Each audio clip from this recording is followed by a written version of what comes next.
Girl, you've been bringing me food for 4 months now.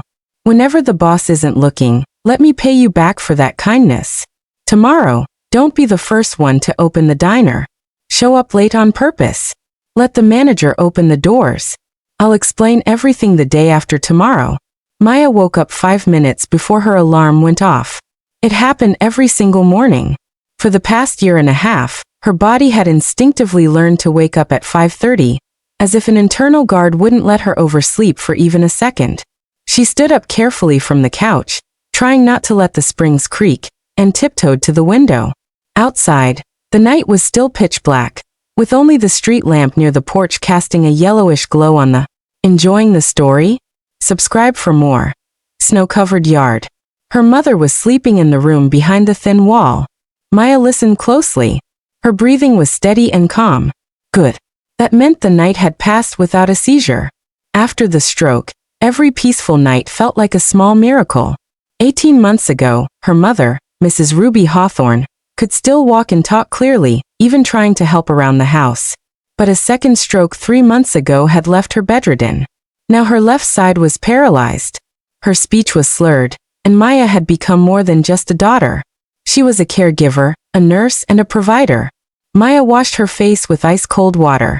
The hot water had been shut off yesterday, and they promised it would be back by evening. She quickly pulled on black jeans and a white blouse, sliding her feet into worn-out sneakers. She caught her reflection in the hallway mirror.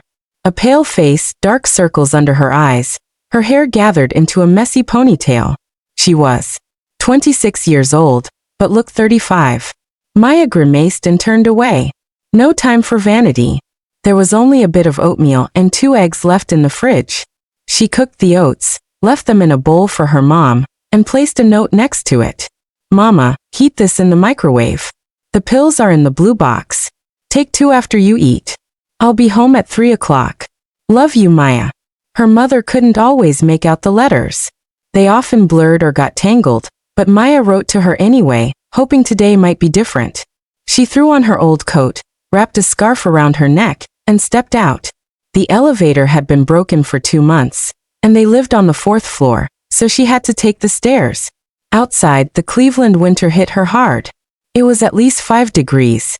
The snow crunched under her feet, and the cold nipped at her nose. Maya quickened her pace.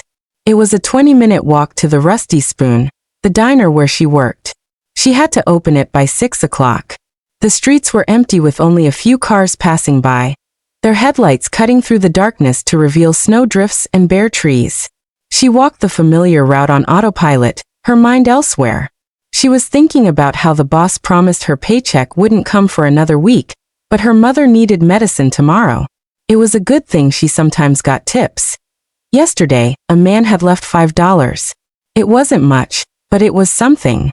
The Rusty Spoon was located on the ground floor of an old brick building on the outskirts of the city.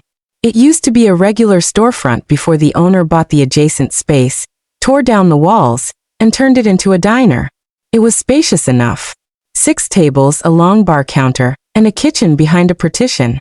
The interior was simple.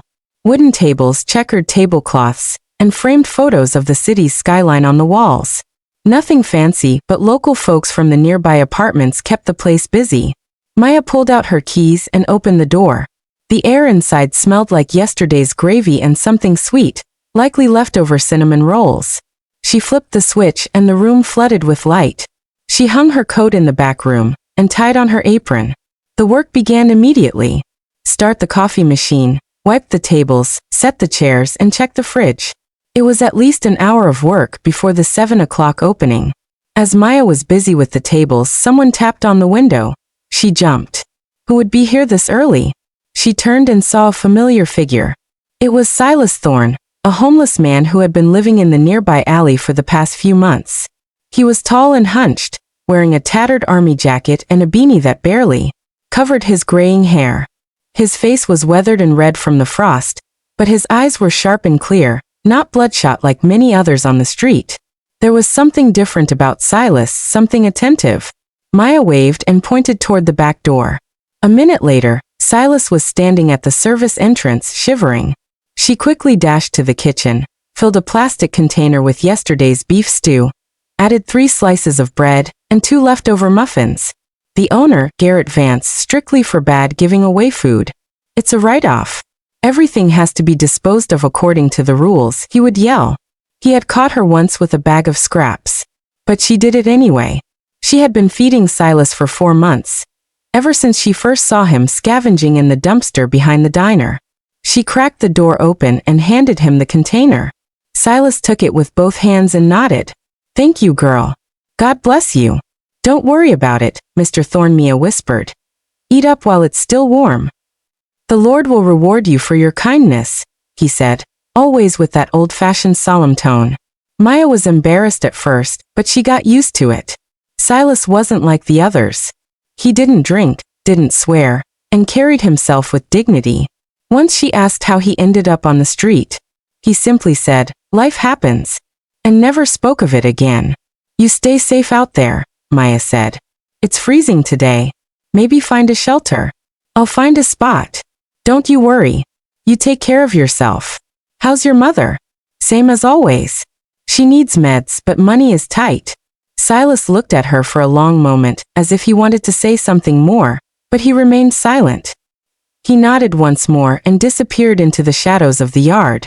Maya closed the door and returned to the front. It was 5 minutes to 7. Time to open. The first customers arrived almost immediately. Old Mr. Henderson always wanted his black coffee and a bagel. Mrs. Gable from the next street over came in for a latte and a muffin. Then came the construction crew, 6 loud, hungry men. They ordered eggs, sausage, hash browns, and coffee. Maya was a whirlwind behind the counter. In the kitchen, Mama Louise was clattering with the pans. By 9 o'clock, the morning rush was in full swing. People were stopping in for breakfast on their way to work. The diner was nearly full. Maya was running orders, clearing dirty plates, and ringing up bills on an ancient cash register. Her hands moved on autopilot, but her brain was sluggish. She hadn't slept enough again. "Hey waitress," a man in a leather jacket barked. "This coffee is cold. What kind of service is this?" Maya walked over and looked at the cup. The coffee had been poured 3 minutes ago. It couldn't be that cold, but there was no point in arguing. "I'll replace it right away, sir." "I'm sorry." "That's more like it. Probably too busy playing on your phone to notice your customers," he muttered. She grit her teeth, took the cup, and went to the kitchen. Mama Louise glanced at her. "They being rude again?" "I'm used to it," Mia sighed. "You got more patience than me, Maya. I would have told him where he could stick that cup." "I need the paycheck," Maya replied. She poured a fresh cup and brought it back. The man didn't even say thank you. He just went back to his phone. Maya stepped toward the window and caught her breath. Outside, the snow was falling thick and wet, sticking to the glass. She wondered where Silas was. Did he find shelter? He'd eaten the stew at least at 18 noon. The owner, Garrett Vance, arrived. He was a man in his 50s, large-bellied, wearing an expensive sheepskin coat and alligator skin boots. His face was red and puffy. His small eyes darted around the room, looking for something to complain about. He walked up to the bar and glared at Maya. "Working hard today. Everything is under control, Mr. Vance. It's been busy since morning." "Yeah. Then where's the revenue?" He opened the register and flipped through the bills. "Too low." "Why?" "People are just ordering breakfast specials. They aren't expensive." "Then sell them more. Push the desserts, the extra coffee. You're just standing there like a statue. I'm paying you to work, not to daydream." Maya stayed silent. Arguing with the boss was useless. He was never satisfied, always finding a reason to yell. He loved money more than anything. He counted every penny, pinched the wages, and wrote off supplies as if he were feeding an army when in reality half of it just spoiled and went in the trash. "And another thing," Vance said, scanning the room. "There's dust on this windowsill. See, I run my finger through it and look grime. Disgusting. I pay you all this money and you can't do the simple things. I wiped it 2 days ago." 2 days ago? What about today? Your hands fall off. You want the customer sitting in filth? Maya swallowed her pride. He paid her $15 an hour, hardly enough to survive, and he was always behind on payments. But there was no other work. She had tried looking, calling stores and offices, even factories. No luck, no experience, no degree, and a sick mother who needed constant care. Who would hire her? I'll wipe it now, she said quietly. See that you do and move faster. I'm not running a charity here. He turned and stomped into the back office. Maya clenched her fists so hard her knuckles turned white. She breathed slowly, counting to 10. Don't lose it. You need the money. Mama needs her meds. Everything else comes second. The day dragged on. The lunch rush came and went, followed by a lull. Maya managed to eat a piece of toast and some tea in the kitchen. She wasn't even hungry.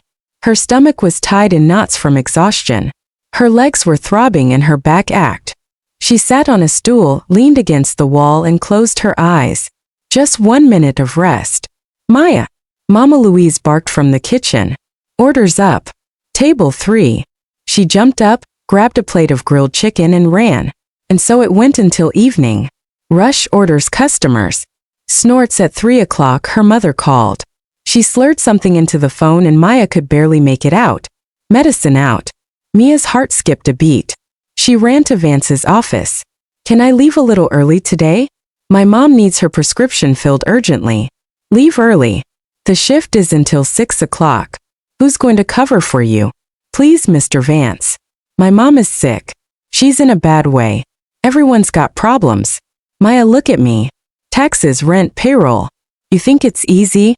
You work until the end of your shift, then go wherever you want. She'll be fine for a few hours.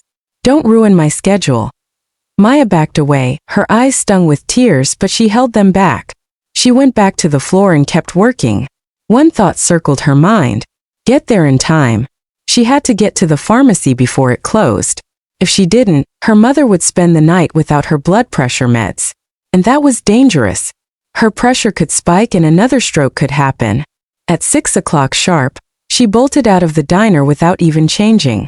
She grabbed her coat and hit the street. The pharmacy was 10 minutes away if she ran.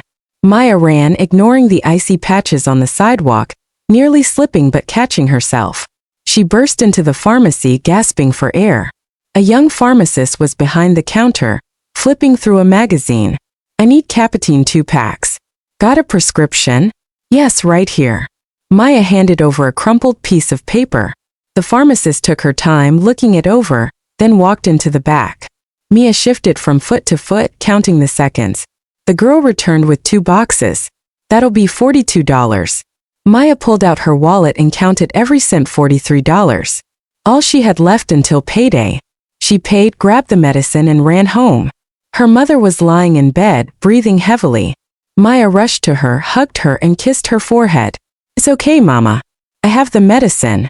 I'm going to give it to you right now. She poured a glass of water and helped her take the pill. Her mother swallowed with difficulty. Coughing, Maya rubbed her back, whispering, Quiet now. Everything's okay. Gradually, her breathing leveled out. She closed her eyes and drifted off. Maya sat on the edge of the bed and rested her head in her hands. She was so tired she couldn't feel her limbs. She wanted to lie down and not get up for a week, but she couldn't. Tomorrow was another workday. Another early wake-up call. Another walk in the dark. Another day of putting up with Garrett Vance and complaining customers. That evening, she heated up the leftover oatmeal and ate it without appetite. She cleaned the kitchen, helped her mom change and settled her in for the night. Then she lay down on the couch, covering herself with an old quilt. She couldn't sleep. Her mind was racing. Money, medicine, work. How was she going to keep going? She thought of Silas. Strange old man, homeless, but he had this inner strength. He never asked for anything. He only thanked her. He looked at her as if he could see right through her. Sometimes Maya felt it was easier to talk to him than to anyone else. He didn't judge, didn't give unsolicited advice. He just listened. The next day was a repeat of the last, the early wake-up, the dark walk, the opening. Maya brought Silas food, beef stew, and a cornbread muffin this time. He took it and thanked her. But there was something new in his eyes, a flicker of anxiety. Maya wanted to ask him what was wrong, but Mama Louise called her from the kitchen. That evening, as her shift ended, Mia looked out the window. Silas was standing by the dumpster, but he wasn't looking through it as usual. He was just staring at the diner. He watched it for a long time, then turned and walked away. It was strange. The days blurred together. Work. Home, mama, work again. Maya was holding on by a thread. One day, she went down to the basement storage to get a bag of flour. The bags were stacked in the far corner on old wooden pallets. As she was dragging one out, she tripped and fell to her knees. It hurt like hell. She stood up, rubbing her leg, and noticed something behind the pallets. She moved one aside. Hidden there were 3 more bags, thick, blue, tightly sealed. Maya touched them. There was something powdery inside. Strange. She tried to untie the cord, but it was too tight. Enjoying the story? Subscribe for more. Whatever, she thought. Probably just extra supplies the boss is hoarding. She put the flour back, covered the blue bags with the pallets, and went upstairs. She didn't think much of it. That was a mistake. A few more days passed. Maya had almost forgotten about the bags. Her head was full of other problems. Her paycheck was late again. Vance just waved her off. Next week. But Mama needed new meds. The doctor had prescribed heart supplements, and they were expensive. Maya counted every nickel, saving her tips. But it still wasn't enough. That evening, she stayed late. Mama Louise had left at 5, and Jordan, the manager, left at 6 o'clock. Vance had stopped by briefly, grumbled about expenses, and sped off in his SUV. Maya was alone. She had to close out, wipe the tables, and mop the floors. She worked in silence, lost in thought. When she finished, it was almost 7:00. Outside, the twilight had deepened and the street lamps were glowing. Maya took off her apron, put on her coat, and packed some leftover rice and 2 cabbage pies for Silas. She went out through the back service entrance. Silas was sitting on an old crate by the dumpster, smoking a hand-rolled cigarette. He saw Maya and stood up. His face was grave, almost grim. He didn't smile like he usually did. He just nodded. "Here you go, Mr. Thorne," Maya said, handing him the container. "Still hot." "Thank you, girl." He took the food but didn't open it. He looked her straight in the eye. "Maya, I need to talk to you." She tensed up. She had never heard him use that tone before. Serious, almost professional. Is something wrong? Silas looked around as if checking for witnesses. He stepped closer and lowered his voice. "Listen to me carefully. Tomorrow morning, you are not to be the first one to open that diner. Do you hear me? Don't come in early. Show up late on purpose. Let someone else open the door." Maya blinked, confused. "What? Why? Don't ask me why right now. I'll explain everything the day after tomorrow. I promise. But tomorrow, do not be the one to open that door. It's important. Very important." There was such urgency in his voice that Maya felt a chill run down her spine. "Mr. Thorne, you're scaring me. What's going on?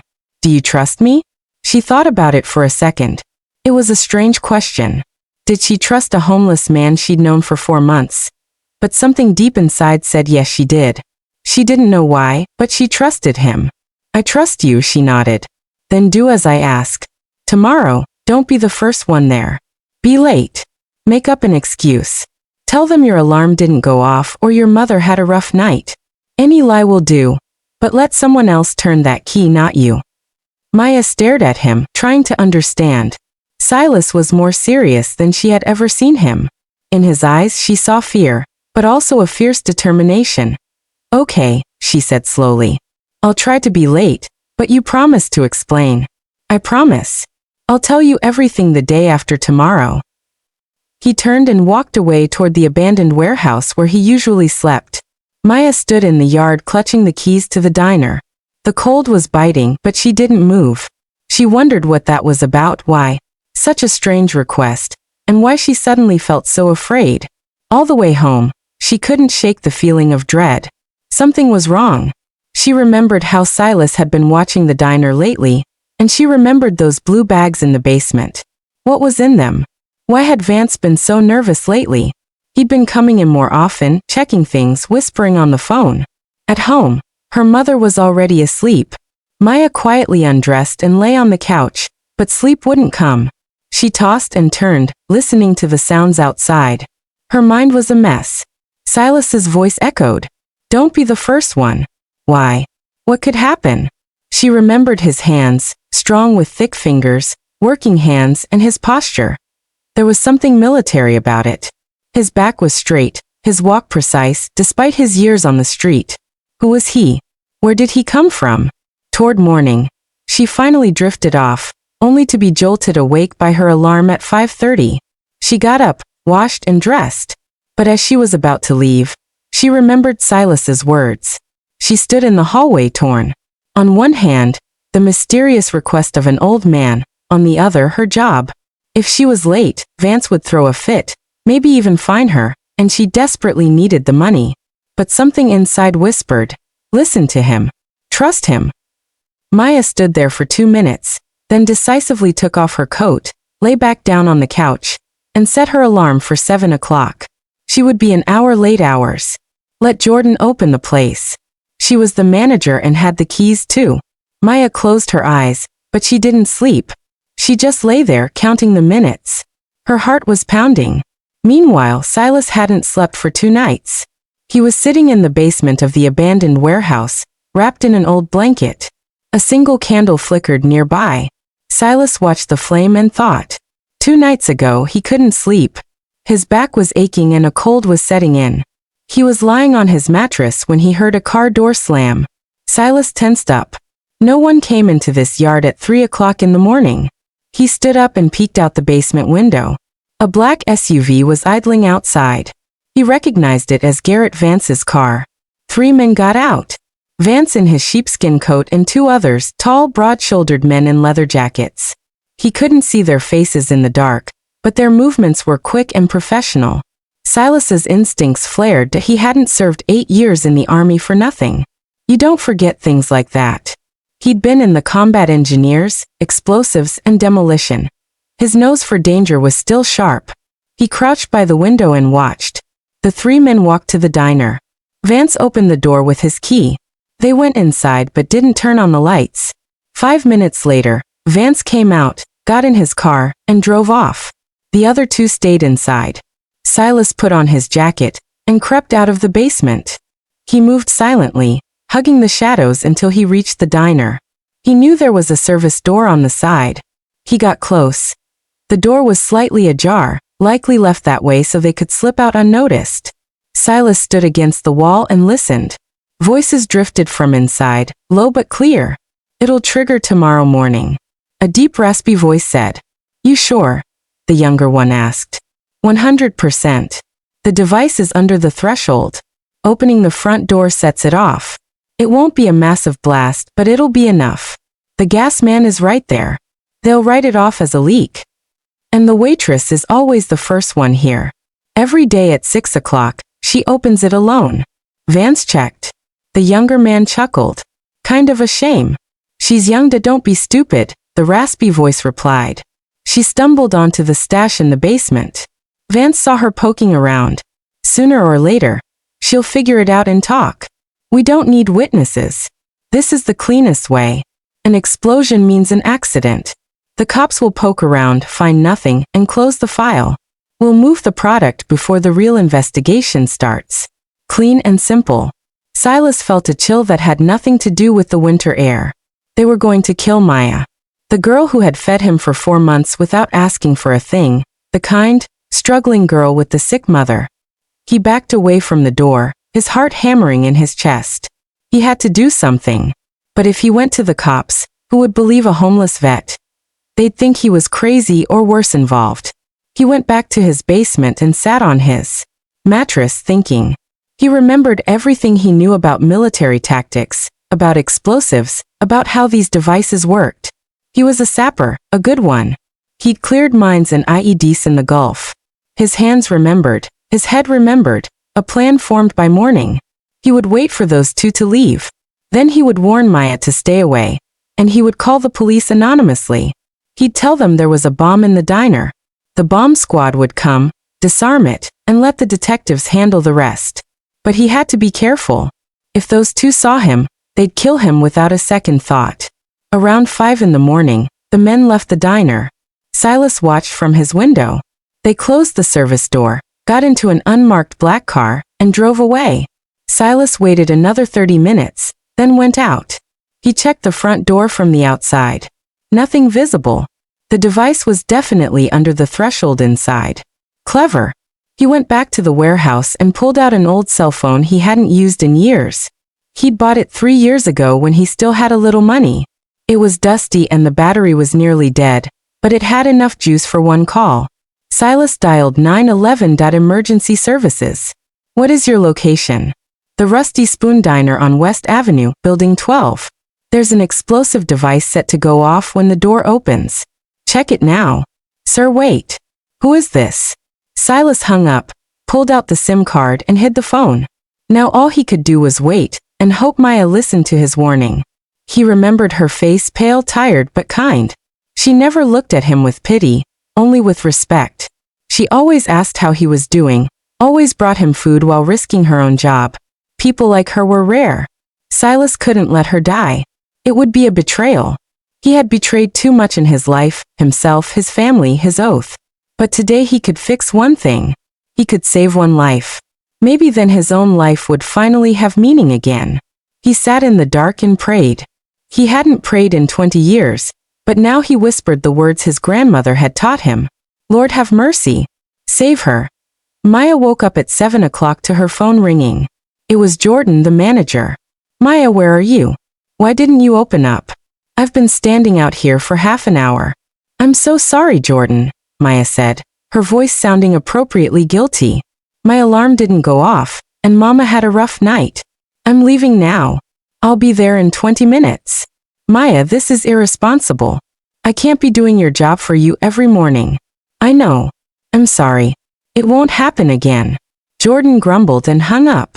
Maya got up, dressed, and left the house. She walked slowly without rushing. It was a strange feeling, as if time had slowed down. She thought about Silas's words. What did he mean? When she turned onto West Avenue, she saw a cluster of cars around the diner. Police cruisers, an ambulance, a fire truck. A crowd had gathered on the sidewalk, whispering and pointing. Maya's heart raced. She started running. She pushed through the crowd and saw a familiar face. Old Mr. Henderson. Mr. Henderson, what happened? The old man turned, saw Maya, and his eyes went wide. Maya, you're alive. Thank God. What do you mean? What's going on? There was a bomb in the diner right under the door.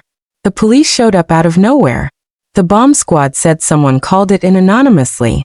They just finished disarming it. Maya felt her knees buckle. A bomb under the door. She was supposed to be the one to open that door. Jordan, is she okay? She's fine. She had just walked up to the door when the cops swarmed the place. They cordoned off the whole block. Men in suits went in there and spent an hour working. They say the device was set to blow the moment the door opened. Maya sank onto the sidewalk. Her head was spinning. Silas. He knew. He warned her that a young police officer in uniform walked over with a notepad. Do you work here, ma'am? She nodded, unable to speak. The officer knelt beside her. What's your name? Maya. Maya Hawthorne. Are you the one who usually opens the diner? Yes, every day at 6. The officer wrote something down and looked at her closely. Why were you late today? Maya hesitated. Should she tell him about Silas? But what if they arrested him? What if they thought he was involved? My alarm didn't go off. I overslept. The officer narrowed his eyes, clearly skeptical, but he didn't press her. He wrote some more. You're lucky. If you'd been on time and turned that key, you'd be in the back of that ambulance right now. Or worse, you're lucky as hell, Maya. Maya covered her face with her hands. Tears started flowing from fear, from relief, from everything. The officer awkwardly patted her shoulder. It's okay. You're alive. That's what matters. He stood up and went back to his colleagues. Maya stayed there hugging her knees. Around her, the crowd buzzed, radios crackled, and the city moved on, but she could only think of one thing. Silas saved her life. He found out about the danger, and he saved her. A little while later, another car pulled up. A plain gray sedan. 2 men in plain clothes got out. One was older, in his 50s, with a mustache. The other was younger, in a leather jacket. They showed their badges to the officer and spoke for a minute. The older one looked at Maya and nodded. He walked over to her. Maya Hawthorne. I'm Detective Halloway, Major Crimes. Can I ask you a few questions? Maya nodded. The detective pulled out a recorder. You work at the Rusty Spoon? Yes. Waitress. How long? 18 months. The owner is Garrett Vance. How often did you interact with him? He came in almost every day. Checked the books, checked the register. Did you notice anything unusual lately? Strange visitors, conversations. Maya thought back. She remembered how nervous Vance had been. The constant phone calls, the secret meetings in the back room. There were some men, she said slowly. Strangers. They'd come in after hours through the back door. I never saw their faces clearly. They avoided the main room. How often? Maybe 3 or 4 times in the last 2 weeks. Detective Holloway glanced at his partner. Maya, have you ever been in the basement storage? Yes, of course. That's where we keep the flour and the dry goods. Did you see anything out of the ordinary down there? Maya remembered the blue bags. There were bags behind the old pallets, big blue ones. I found them by accident a few days ago. I wanted to see what was inside, but they were sealed tight. I figured it was just extra stock. The detective leaned in closer. When was this? 5 days ago. Maybe a week. Did you tell anyone? No one. Did the owner see you find them? Maya tensed up. The day she found the bags, she had come upstairs and run right into Vance. He was standing by the door looking at her with a strange, intense look. He asked what she was doing. She said she was getting flour. He nodded and left, but after that he started looking at her differently. He was always on his phone, whispering in the yard. I think he might have seen me coming out of there, she said quietly. Holloway stood up and looked at the diner, then back at Maya. Maya, you were in a lot of danger. Those bags were filled with heroin. A massive shipment. The diner was being used as a distribution hub. Vance and his partners were moving product through here, hiding it in the basement. When he realized you might have seen it, he decided to get rid of the witness. He set that bomb to look like a gas leak accident. Maya turned pale. They wanted to kill her just because she saw some bags. But how did you know about the bomb? An anonymous call came in at 5:30 this morning. A male voice told us exactly where it was and how it was rigged. We moved fast, called in the squad, and disarmed it 10 minutes before you were supposed to be there. Silas? It was Silas. Maya had no doubt. He found out and he called. He saved her. Do you know who called? She asked. The detective shook his head. Burner phone, the SIM was tossed. No way to trace it, but whoever it was, they saved your life. Maya stood up and looked around. She had to find Silas. She had to thank him, find out how he knew. She apologized to the detective, said she'd be right back, and ran to the abandoned warehouse. The basement where Silas lived was empty. The mattress, the blanket, the bags of rags, they were all there. But Silas was gone. She ran through the yard, checked behind the garages, looked by the dumpsters. Nothing. It was as if he had vanished. Enjoying the story? Subscribe for more. She went back to the diner and found Detective Holloway. Can I ask one more thing? The caller. Can you find him? Holloway looked at her curiously. Do you have an idea who it was? Maya hesitated. Should she tell him? But Silas was homeless. They could blame him for anything if they knew he was watching the place. What if they thought he was an accomplice? She couldn't risk it. Was I right or wrong? Comment below. Silas saved her. She wouldn't betray him. No. She lied. I just wanted to say thank you. Holloway nodded. If you remember anything else, call me. He handed her a business card. What happens to the diner now? Maya asked. We're searching the place now. Once we process the drugs, Vance is going to jail for a long time. The diner will be closed until the investigation is over. And me? I'm out of a job. Holloway shrugged. I'm afraid so. But you'll be eligible for compensation. You're a victim and a key witness. The state has funds for this. Plus, if you testify, there are additional payments. Maya nodded. The job was gone, but her life was hers. That was everything. The next few hours were a blur of statements and protocols. Maya told them everything she knew about Vance, the visitors, and the bags. The investigator wrote down every word. Then Holloway took her inside the diner. He needed her to show him exactly where she found the bags. They went down to the basement. The bomb squad had finished and the device was gone. Maya led them to the far corner and pointed at the pallets. Right there, behind those crates. The officers moved the pallets. 4 blue bags were sitting there. An officer in gloves sliced one open. White powder and clear plastic bricks spilled out. Holloway whistled. Pure heroin. At least 20 kilos. That's a life sentence right there. He pulled out his phone, made a call, and then turned to Maya. Your testimony is going to put him away for good. Thank you for your cooperation. Maya was let go around 3 o'clock in the afternoon. She walked home. She didn't have money for the bus, and she needed the walk to process everything. They had tried to kill her. To Garrett Vance she was nothing, just a waitress, easily replaced. Her life meant nothing to him. If it weren't for Silas, she'd be in the morgue right now or mangled in a hospital bed. She stopped in the middle of the sidewalk, leaning against a brick wall. Her hands were shaking. Only now, with the adrenaline fading, did the horror of it hit her. Tears streamed down her face. She sobbed quietly, trying not to draw attention from passers-by. Then she wiped her face with her sleeve and kept walking. Mama was waiting. She had to tell her what happened, calm her down, and figure out what came next. Her mother was in bed watching TV. She saw Maya and tried to smile. Her left side remained frozen. Maya, she whispered. Maya sat beside her and took her hand. Everything's okay, Mama. I'm home. You cry? No, it's just cold outside. My eyes are watering. Mrs. Ruby looked at her doubtfully but didn't push. Maya patted her hand, went to the kitchen, and heated up some soup. She fed her mother, gave her pills, and then sat by the window, looking out at the yard. Where was Silas? Why did he disappear? Maybe he was afraid the police would find him and ask questions. Or maybe he just felt his job was done. She remembered his face when he warned her. Serious, even stern. His eyes were clear and sober. Not the eyes of an addict, but the eyes of a soldier. Yes, that was it. A soldier. She realized then that Silas wasn't just some guy on the street. He had a story. He had a past. She decided she had to find him. She had to find him, thank him, and help him if she could. That evening, Detective Holloway called.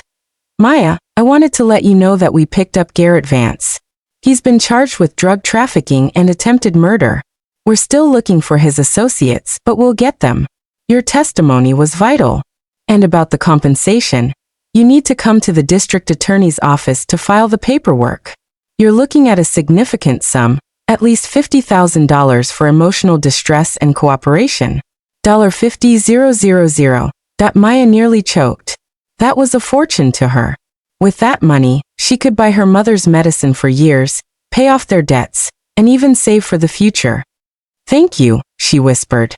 Don't thank me. You earned it. Maya hung up and sat on the couch. Her head was spinning. This morning she almost died. This afternoon she learned she was targeted for murder. And tonight, she learned she was getting money that would solve almost all her problems. And it was all thanks to Silas, the man she couldn't find. The following days were busy. Maya went to offices, signed papers, and gave more statements. The investigation was moving fast. Vance was in custody, and the 2 men who rigged the bomb were caught shortly after. The whole ring was dismantled. They had been using the diner as a hub for 2 years. Maya learned that the anonymous call really did save her. The experts confirmed that the bomb was rigged to the door handle. The moment she had turned the key and pulled, it would have detonated. The blast would have been fatal. Every evening, Maya went back to that alley checking the basement, but Silas never returned. His things were gone, the mattress, the blankets. It was like he never existed. She asked around, but no one knew where he went. She had almost given up hope when 2 weeks later she was walking past a bus stop and saw a familiar figure, tall, gay-haired, wearing that same ragged jacket.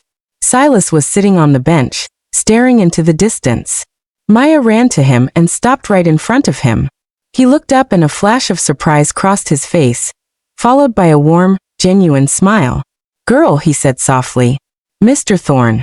Maya was nearly crying with relief. "Where have you been? I've been looking everywhere for you. You saved my life." He stood up and put a hand on her shoulder. "Easy now. Everything's all right. You're alive. That's what matters. How did you know about the bomb?" Silas sighed and looked around. then patted the bench. Sit down. I'll tell you. They sat together. Silas spoke slowly, choosing his words with care. I saw them rigging it. I heard them talking. I knew they were going to kill you. I called the cops, then I left. I didn't want them questioning me. No one trusts a man on the street. They might have thought I was in on it. But why did you come back? I wanted to make sure you were okay, that it was over.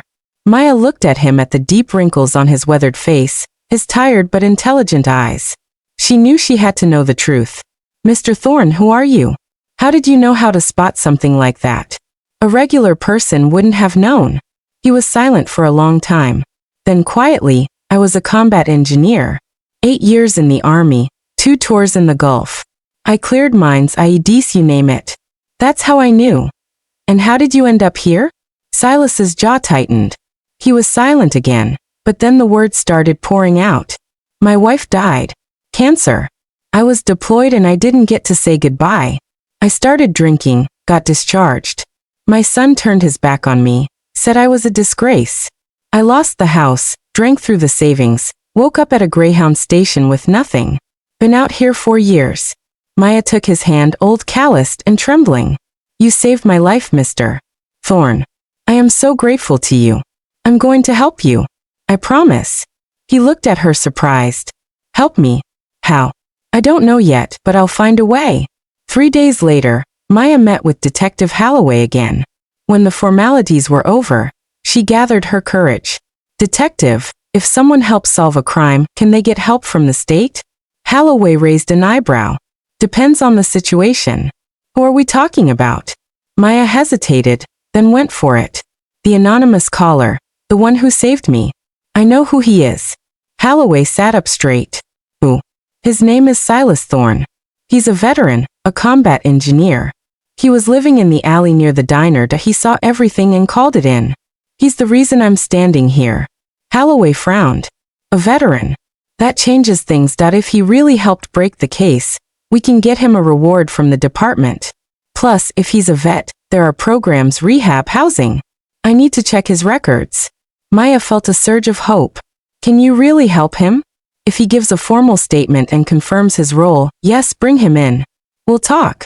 Maya left the station and immediately called the number Silas had finally given her. Mr. Thorne, it's Maya. I need to see you. It's important. He was hesitant. I don't want trouble with the law. Maya, please, Mr. Thorne, you saved my life. Let me do this for you. The detective promised to help. You could have a chance at a new life. There was a long silence, then a heavy sigh. All right, I'll come. They met an hour later at the station. Silas was in the same jacket, but he tried to clean up, shaved and combed his hair. Maya took his arm and led him inside. Detective Holloway met them in his office. He looked Silas over and nodded. Take a seat. Full name? Silas Thorne, born 1962. Holloway took down the details, then looked up. Maya tells me you warned her and called the tip in. Tell me exactly what happened that night. Silas spoke slowly, giving every detail. He described the SUV, the men, the conversation he overheard. He explained why he knew it was an explosive and why he called. Holloway listened intently, taking notes. When Silas finished, the detective asked, You have your discharge papers? Silas shook his head. Lost them years ago. Lost everything. Holloway made a call, spoke to someone for a few minutes, gave Silas's social security number, and hung up. He looked at Silas. We'll verify through the VA. If it checks out, we'll get your papers replaced. In the meantime, we need your official statement on the record. Silas gave his statement and signed the papers. Holloway shook his hand. Thank you for the tip. Without that call, this girl would be dead. You're a hero. Silas looked away, embarrassed. I just did what I had to do. Regardless, the department will reward you. There's a fund for this. At least $10,000. And since you're a veteran, I can get you into a transitional housing program and eventually a permanent VA residence. You'll have a roof, food, and medical care. Silas looked up. For the first time, hope flickered in his eyes. Really? Give me a week. I'll get the paperwork in order. A week later, Holloway called Maya. He sounded pleased. Maya, good news. Silas Thorne's record is clean. He was a highly decorated engineer discharged for medical reasons after an injury. I've secured his placement in a veterans rehab center. In a month, he'll move into permanent housing, and his reward check for $120,000 is being processed. Maya wanted to scream with joy. Thank you. Thank you so much. She called Silas and told him. He was quiet for a long time. Then his voice broke. Girl, I don't know how to thank you. You already did, she said. You saved my life. Now it's my turn. A week after that, Maya's compensation came through. $85,000. She looked at the numbers in her bank account and couldn't believe it. She'd never seen that much money in her life. The first thing she did was buy her mother 6 months' worth of medicine. She paid off the rent, the utilities, and bought her mother a new orthopedic bed. She hired a visiting nurse to come by for a few hours a day. The doctor said regular therapy would help her regain some movement. Then she sat at her table with a notebook and did the math. She had $60,000 left. She could save it. Or Maya remembered her old dream. She had always wanted her own place, a small cafe where she was the boss, not the waitress. A place with good people, good food, and a warm atmosphere. Not a front for criminals, but a real community spot. She started looking. She called agencies, looked at listings, and found a small space on the ground floor of a building on the edge of town. It used to be a little bakery that closed down. The rent was reasonable, $2,000 a month. Maya went to see it. It was small, maybe 500 square feet, but it was clean and bright. It had plumbing, a kitchen area, and room for 4 tables. She calculated the costs, rent, renovation, equipment, supplies. It would take about $40,000. She'd have $20,000 left for emergencies. Maya signed the lease. For the next 3 weeks, she worked non-stop. She painted the walls herself, put up wallpaper, scrubbed the floors. She bought old tables and chairs from a thrift store, sanded them down and painted them white. She hung light curtains and ordered a sign for the front. The Kind Heart Café. Silas helped her. He was already in the rehab center getting treatment and getting his life back on track. But he came by almost every day. He fixed the outlets, put up shelves, and painted. He worked in silence, his hands moving with the precision of a man used to building things. Mr. Thorne, you're helping me so much, Maya said one day. I don't know how to pay you back. He smiled. You already did. You gave me my life back. For 4 years, I was a nobody. A ghost people walked past. You fed me. You talked to me like a human being. You reminded me that I was still useful. That's worth more than any check. Maya hugged him tight. He patted her back, then went back to work. A month later, the cafe opened. It was quiet and humble. Maya baked cornbread, made stew, prepared salads, and set the tables. She lit small candles and put a sign on the door. Grand opening, first 10 customers eat for free. The first to walk in was old Mr. Henderson. He saw Maya and gave her a huge grin. Maya, look at you. Your own place. Come on in, Mr. Henderson. Have a seat. Soon, other neighbors and strangers started trickling in. By evening, all 4 tables were full. Mia ran the orders, smiling, talking to guests, feeling like she was exactly where she was supposed to be. Her mother was sitting on a high stool at the counter. Maya had designed a special spot for her. She couldn't move much, but she could take orders and ring up sales on a simple iPad system. She tried so hard, and though her speech was still a bit slow, the customers were patient and kind. Some even came just to chat with her, older women from the neighborhood who knew about her illness and wanted to offer support. Business was slow at first. The first few months were tough, and the money barely covered the food and the rent. Maya was up at 5, buying produce at the market, cooking, serving, and cleaning. She'd collapse at night, exhausted, but she was happy. It was her place. She didn't have to answer to anyone. Gradually, regulars started appearing. People talked about the cafe, how the food was delicious, the prices were fair, and the owner was kind. The revenue grew. After 3 months, Maya was finally able to start saving a little. One day, a young man walked in. He was in his 30s, wearing a clean shirt and jeans, carrying a box of samples. He introduced himself as Elias Penrose, a local produce supplier. I can offer you top quality fruits and vegetables at a fair price, he said. Maya looked at the samples. The tomatoes were deep red and ripe. The cucumbers were crisp, the apples fragrant and clear. Where's this from? Local farms. I go out and pick them myself. No chemicals, all natural. And the prices, Elias told her. Maya did the math. It was cheaper than the market, and the quality was far better. All right, let's give it a try. That was the start of their partnership. Elias brought fresh produce twice a week. Maya was impressed. They started talking more. Elias was an interesting man. He talked about the farmers he worked with and his dreams for his business. He had a small outfit, 2 trucks, and a few contracts with local Eries, but he wanted to expand, to open a chain of eco-friendly markets. Maya listened and asked questions. She liked the way he talked with passion, with fire in his eyes. He wasn't just in it for the money. He believed in what he was doing, just like she did. One day, Elias stayed a bit longer. He helped her unload the crates, then sat at a table. Can I get a coffee? Of course. Maya poured him a cup and sat it down. You want to sit for a minute? She hesitated. She had a lot of work, but something told her to sit. Elias took a sip and looked at her. Always wanted your own place. Always, was I right or wrong? Comment below. But I didn't think it would happen. How did it happen? Maya told him the story. Short but honest. The job advances, the bomb, Silas, the compensation. Elias listened intently, never interrupting. You're strong, he said when she finished. Not many people could have handled all that. I didn't have a choice. I had to survive. Surviving is one thing.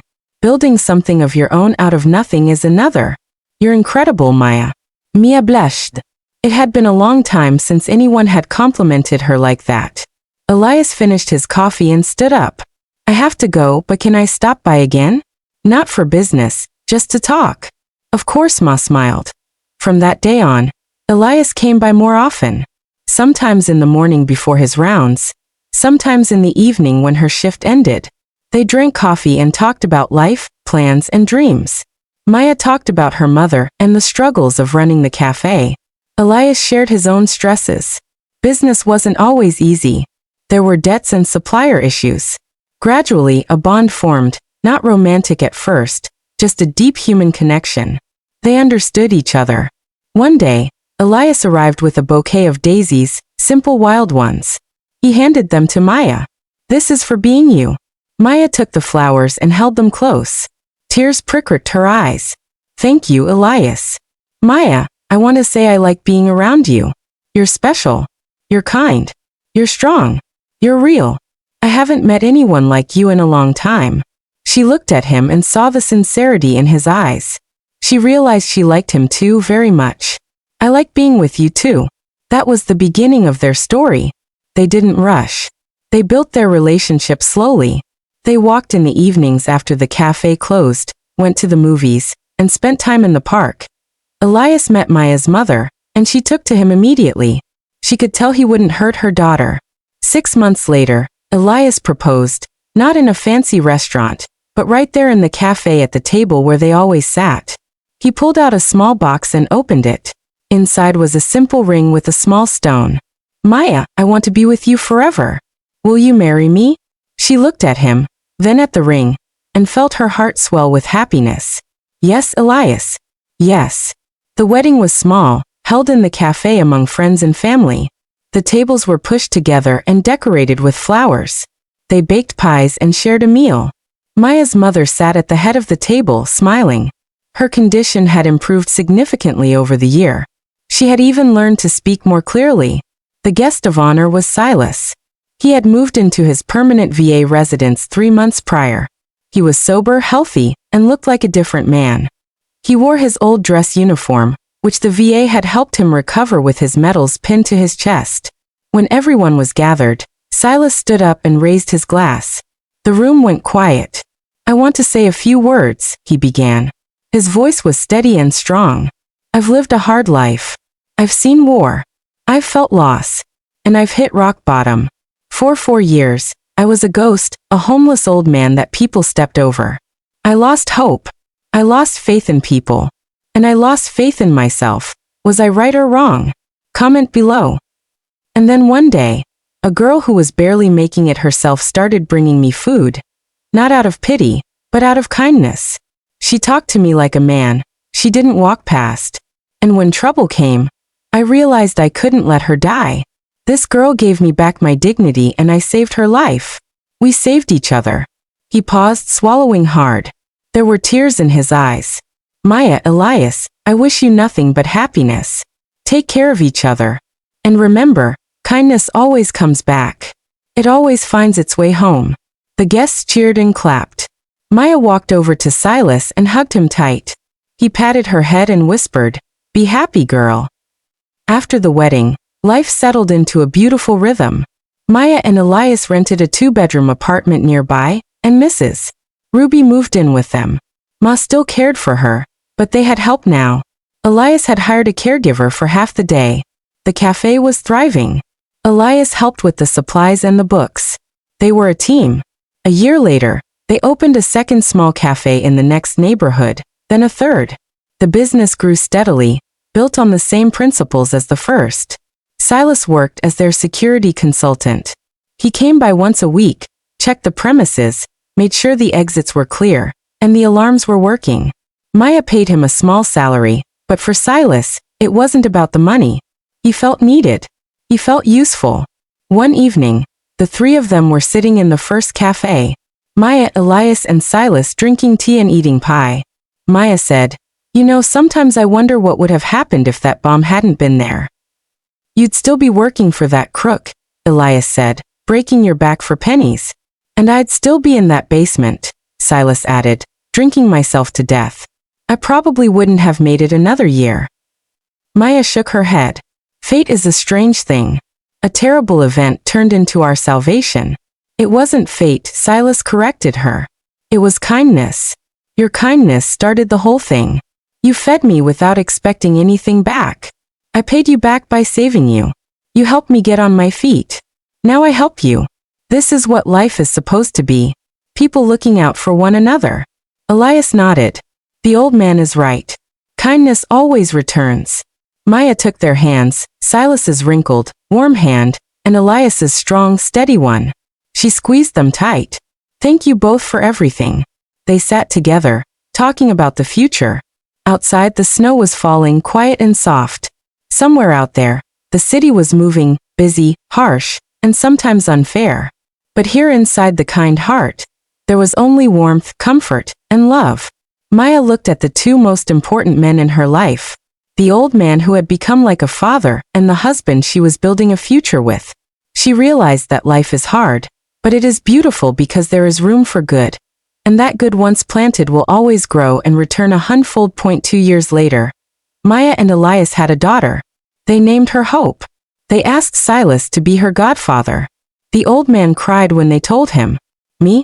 But I'm just our savior," Maya said firmly. "And our friend. No one else could do it."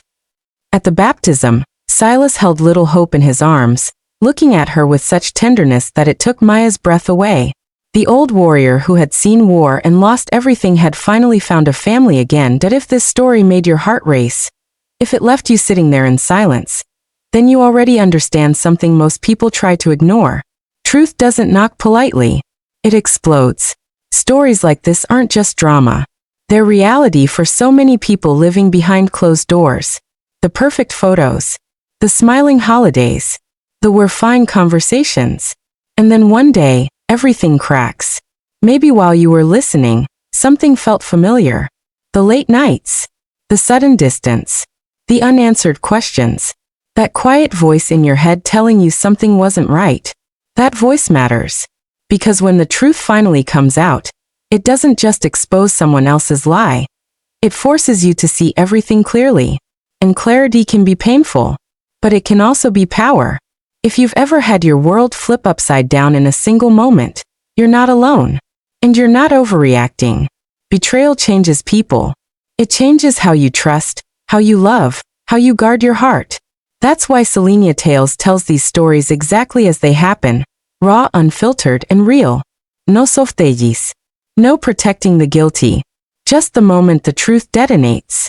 If stories like this resonate with you, make sure you subscribe to Selenia Tales so you don't miss what's coming next. because there's always another secret waiting to surface. And if this story hit close to home, take a breath. Strength isn't always loud. Sometimes it's choosing yourself. Sometimes it's walking away with your dignity intact. Drop a comment and tell me what part of this story hit you the hardest.